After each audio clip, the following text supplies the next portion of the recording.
চুরি করলে শাস্তি পেতে হবে, দুর্নীতি করলে সাজা পেতে হবে, ধর্ষণ করলে সাজা পেতে হবে, এসব আইন আছে তো। সমস্যাটা কি, আইন যারা প্রয়োগ করবে সেই পুলিশ ফোর্স, তারা ঠিকমতো কাজটা করছে না। তারা অপরাধীকে বাঁচানোর জন্য প্রমাণ লোপাট করছে, চিটফান্ড থেকে আরম্ভ করে আমরা এর কাণ্ড দেখলাম।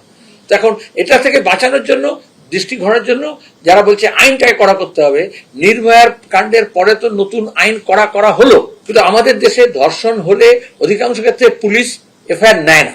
পুলিশ যদি একটা নির্দিষ্ট, এটাকে বলে জাস্টিস পাওয়ার জন্য, এই অভিযোগ যারা শোনার সঙ্গে সঙ্গে টাইম ফ্রেম করতে হবে, 8 ঘন্টার মধ্যে এফআইআর করতে হবে, ঘটনাস্থলে যেতে হবে, বাধ্যতামূলক সুপ্রিম কোর্টের নির্দেশ মতো করে ভিডিওগ্রাফি করে সমস্ত এভিডেন্সকে সংরক্ষণ করতে হবে, পোস্টমর্টম সমস্ত করতে হবে। যারাই ভিকটিমকে গালাগাল দেবে, মেয়েদেরকে অপরাধী বলবে, তাদেরকে শাস্তি দিতে হবে। সে আইন আনুন।